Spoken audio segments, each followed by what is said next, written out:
Hello everyone. Our topic for today is about pronouns. At the end of this video, we will be able to state the definition of a pronoun, recognize pronouns and distinguish them from other parts of speech, distinguish between singular, plural, subject, and object pronouns, use the correct form of pronouns in sentences, and many more. Now, what is a pronoun? A pronoun is a word that stands in place of a noun or functions like a noun in a sentence. Most pronouns refer to nouns that come earlier, their antecedents. Example: John offered an opinion, but he didn't feel confident about it.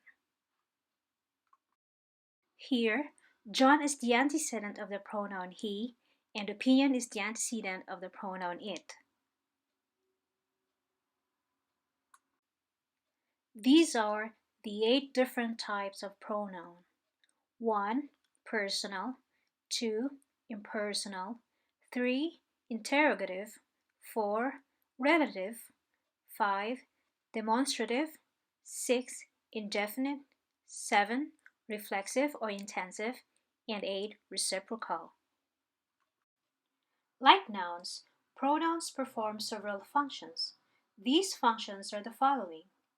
Pronouns most often are subjects of verbs, direct and indirect objects, objects of prepositions, appositives, and predicate nouns.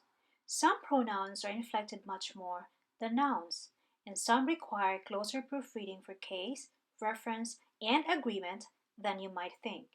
The following are the different kinds of pronouns, their inflections, their grammatical functions in phrases, clauses, and sentences, and the special problems of case, agreement, and reference. Personal pronouns refer to specific persons or things.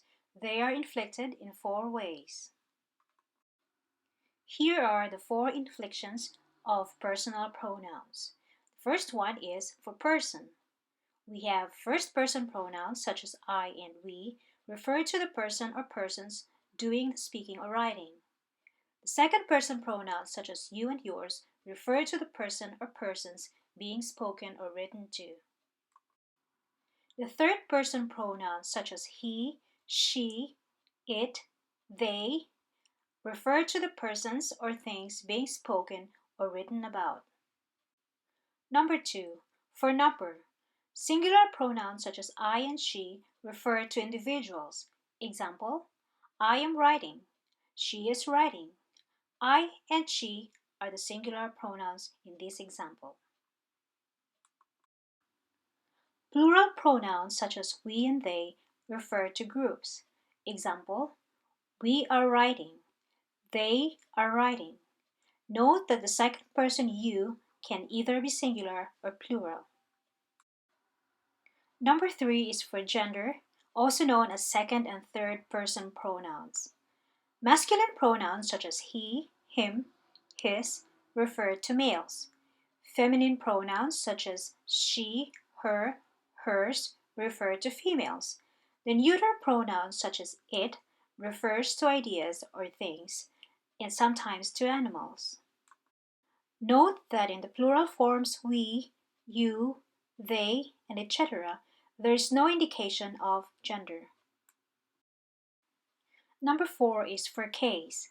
Pronouns that function as subjects, whether direct or indirect, must be in the subjective case.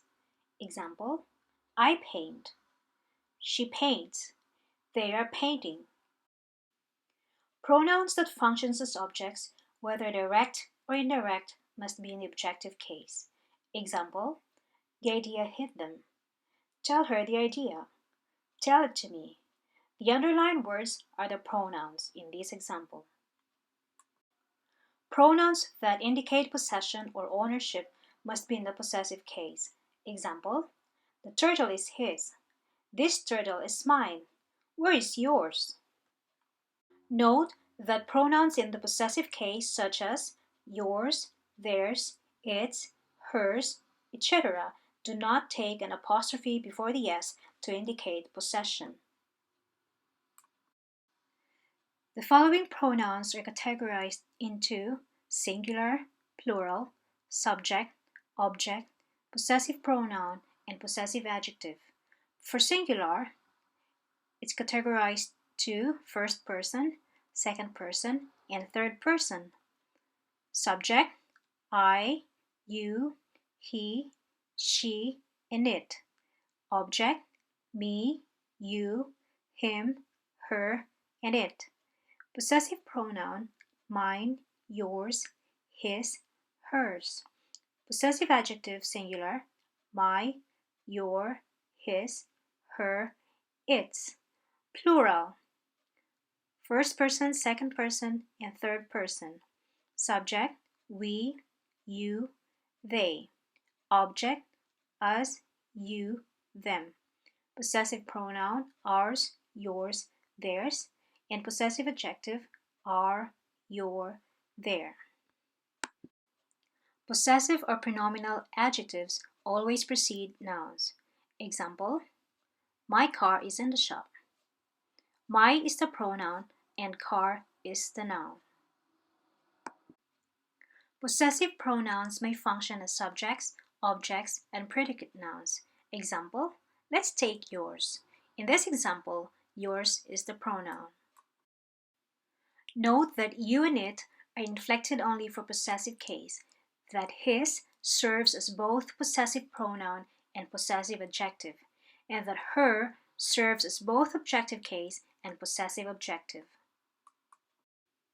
Next to the personal pronouns are impersonal pronouns.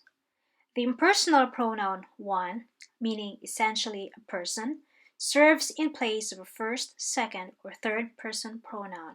Example, one must be careful when choosing course electives.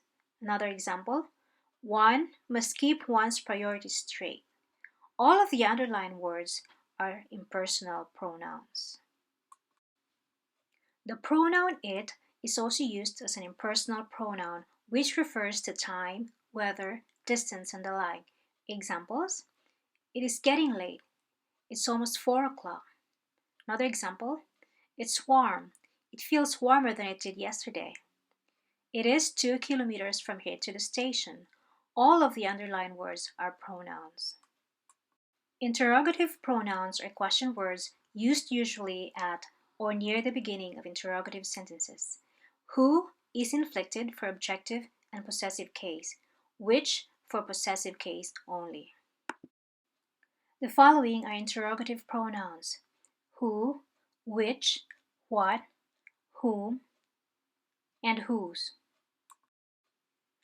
Who refers to persons, which and what refer to things, which sometimes also refers to persons. Example, which of you is going? Which is the pronoun. Other interrogative pronouns are compound in forms such as whoever, whatever, whomever, and whichever.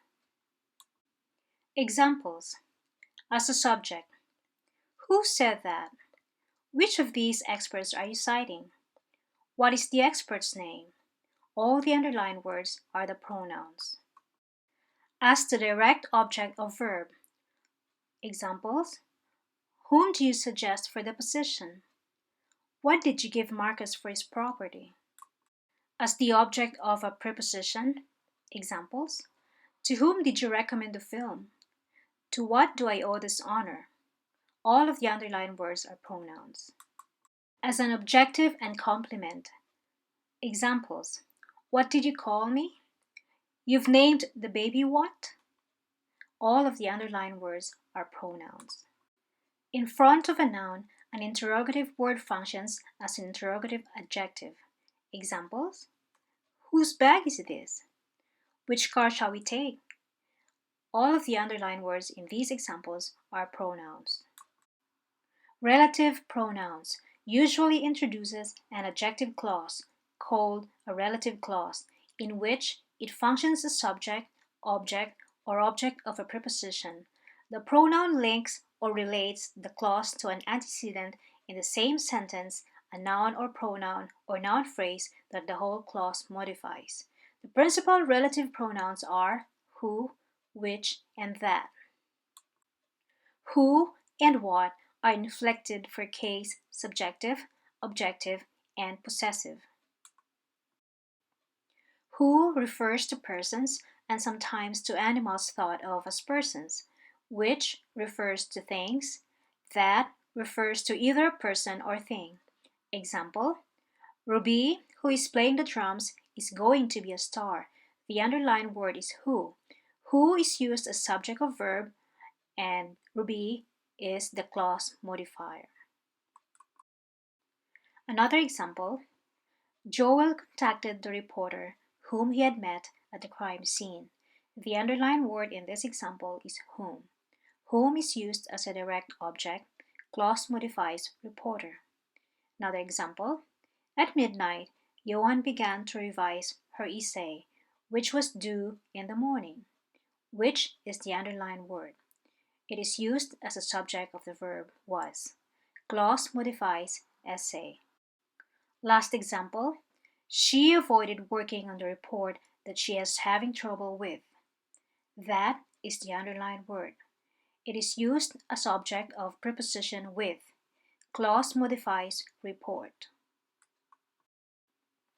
A relative clause is either restrictive and unpunctuated, or non-restrictive and set off with punctuation. It is restrictive if it gives us information that is essential to identifying the antecedent. For instance, whom he had met at the crime scene.